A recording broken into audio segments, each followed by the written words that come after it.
We all know that snowball starts rolling down the hill and it gets going faster and faster and faster. All of a sudden, it turns into an avalanche, right? And so I call problem solving confronting the snowball.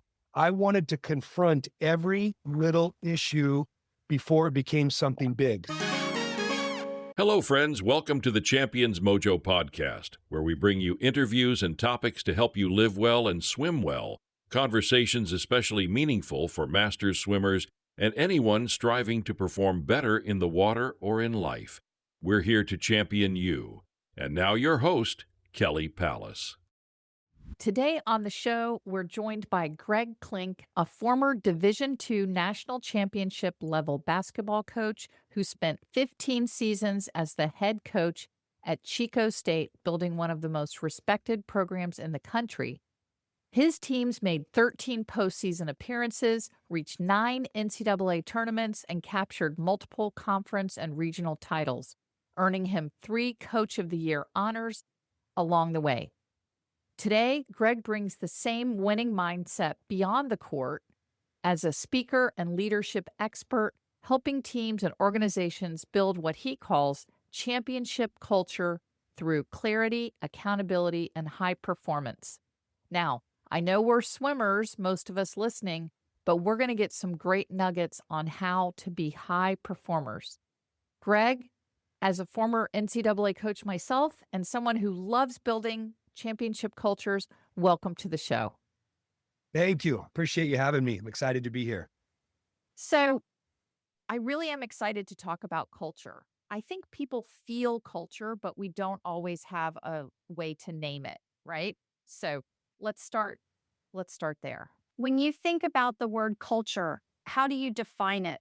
When I was coaching basketball, our culture was defined by how we operate on a daily basis.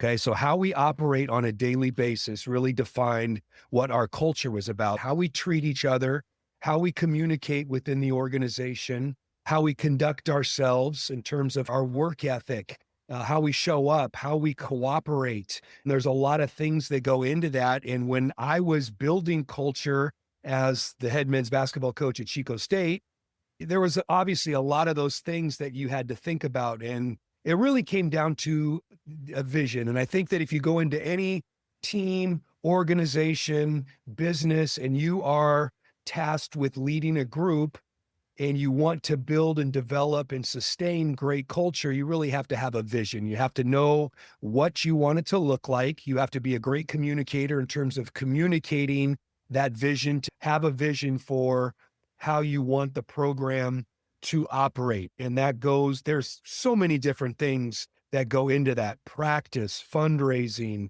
travel, how we interact, but you have to lay out the vision of what each piece of those things look like. And then you have to hold people accountable for it. What was a unique way you communicated as a coach? Everybody carries their cell phone around nowadays, but it's a powerful tool. So one of the other ways to communicate with our phones, I would send a message, right? And I maybe am dealing with a guy that doesn't bring a great effort every single day. And I know tomorrow we need to have a great practice and we need this person to show up and give a great effort, right? I'm just using an example that I maybe dealt with.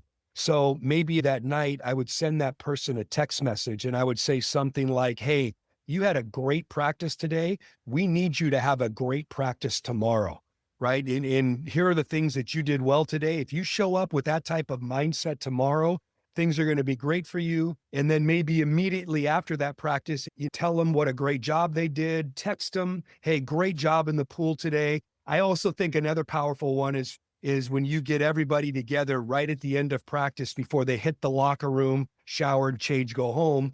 I used to call these put-ups. We all know what a put down is. I used to use put-ups. It would be like, hey, Kelly, great job today. I loved the workout that your teammates got because of how you pushed them and worked with them was phenomenal. You try and acknowledge that, and they're probably feeling pretty good because you called them out in front of their peers and told them how great they were. Yes, I love that. That's very powerful. If someone is on a team, and we're all on teams, our families are teams, our work environments are teams, maybe even our garden club is a team. If you're on a team, if one is on a team and something feels off culturally, hmm what would you recommend? The first thing to do is, yeah, that's a great question. So, as a leader, I would always have an open door policy, right? I always would try and encourage people to come express their opinions. It doesn't always mean things are going to change, but if you have a concern or an issue, I'm the first one that you come to, right? And I used to really use my assistant coaches, my captain. So I'm going to talk to you from a leadership standpoint first, and then we'll talk about if you're in an organization, what are things that you can do. But I was always, as the leader, I was always looking for problems, right? And I called it confronting the snowball, right? And what I mean by that is we all know that snowball starts rolling down the hill and it gets going faster and faster and faster. All of a sudden, it turns into an avalanche, right? And so I call problem solving confronting the snowball. I wanted to confront every little issue that we had within our team before it became something big. So it sounds funny, but I was always looking for problems. I would talk to my assistant coaches who had different relationships and beads on the guys. What's going on with this person? This guy's body language didn't look good today. This person seemed down today. What's going on with this person? I would bring my captains in and I might say, hey, Mike, what's going on in the locker room? Like, are there issues that I need to talk about, right? Are there things that we need to address? But you're trying to confront that snowball and deal with those problems before they roll down the hill into an avalanche. Now, if I was on a team, or here's what I would want or hope that the people in my organization or on my team would do if they had a problem.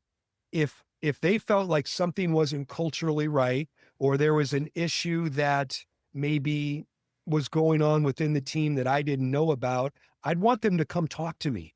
And so as the leader, I was always trying to build that rapport and those relationships so that people felt comfortable approaching me, right? Whether it be a problem that they have personally, whether it be a problem with somebody else on the team, but I wanted those people to be feel like that I was approachable. So if you're on a team or in an organization and you have a problem, I think that, I think one, it's hard because it depends on the leadership, and there's some organizations where that the leadership's not going to be receptive to what you have to say. That doesn't mean that you don't express your opinion, but I think that communicating with your captains, communicating with people, maybe communicating with the leader, and just expressing, I want this organization to be healthy culturally. I want it to be successful, but here's an issue that I see plaguing us, right? Can we talk about it? And then you have that conversation. It doesn't mean things are going to change. You would hope that if it was something that everybody was seeing, that there would be change. But I think that you need to speak up, and you need to do it in the right way, but you need to approach your leaders, whether it be your captains, your assistant coaches, your head coach, with those type of issues, and have an open and honest conversation. Yes, I like that. How much influence do you think one person can have on a team's culture? I think that one person can have a huge influence, both positively and negatively. I don't think everybody was born to be a leader. I think that everybody can improve their leadership skills, but I think that if everybody were a leader, this world would be chaos, right? Your team would be chaotic. You can't have 40 leaders on your master swim club, or it would be chaotic because everybody would have a different vision. Everybody would try and be taking this thing a different way. It would be constant conflict. So I think that there needs to be followers. Like there's value in following people.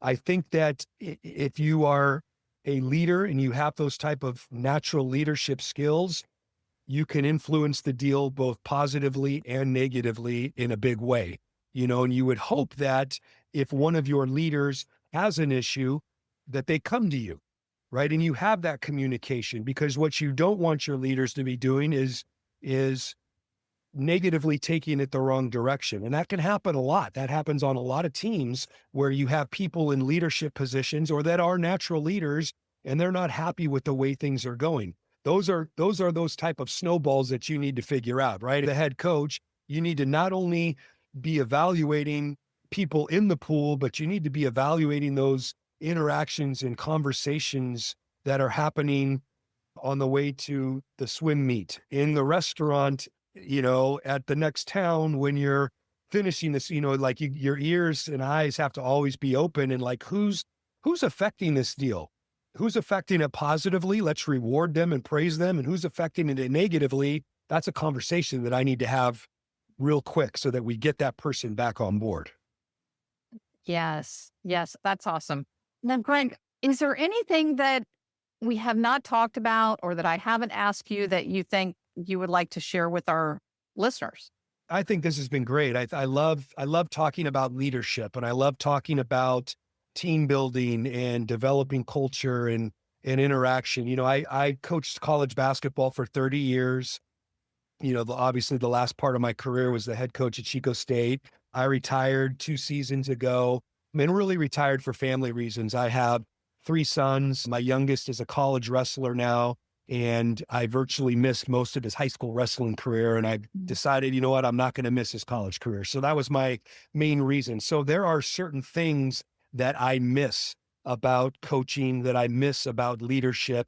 The very beginning of our conversation today, we talked about culture being a buzzword. Everybody says, hey, we need to develop great culture, but not everybody knows how to do that.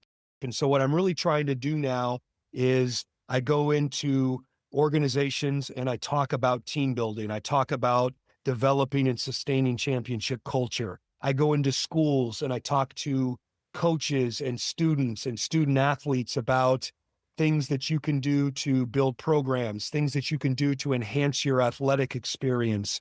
So that's where I'm getting my fulfillment with this now, right? I miss the day-to-day leadership of coaching. I don't miss the games. I don't miss recruiting. I don't miss fundraising. I don't miss the travel, but I do miss the interactions that I had with student athletes. I miss the interactions that I had with coaches. So that's what I'm doing now through my speaking business, right? I go into different organizations and I get to know people and I talk about leadership, and just like we're talking about it right now. So it's been fun. I've been, almost a year into building this business. And, if there are people listening that want to get on and talk with me on Zoom, on the phone, in person, I am all for coming and trying to help people lead, build great culture, build teams, answer questions, consult. So I'm available, and I have a 10-point presentation on developing championship culture. So we go through 10 different principles that I used to lead, that I would take my team through at the beginning of each year. Now I take coaches through it, and we talk about different things that if you implement these things, your culture will improve, right? Your vision, the people that you have in your organization, developing pride in your product. We talk about relishing in your role. How do you get people on your team to buy into a role, even if it's not the role that they want, right? So there's 10 different principles that I take leaders through, and we talk about how to implement those things in order to improve the culture with which you operate. And so it's fun, it's interactive. So that's what I take people through is, let's talk about what you want the culture to look like. And here's 10 things you can implement on a daily basis to make that vision of the culture you want a reality. Yes. And if people want to find you, it's gregclink.com. Yeah, Greg, it's Greg Clink, GregClink.com. My email is info@gregclink.com. And then I have, at Greg Clink for Instagram and Facebook. But the best way to get a hold of me is email me, get on my website. There's ways to contact me on my website. But yeah, I'm excited. I'm trying to get out and talk to as many teams and organizations as possible. So if there's somebody that sees some value in this, do not hesitate to reach out.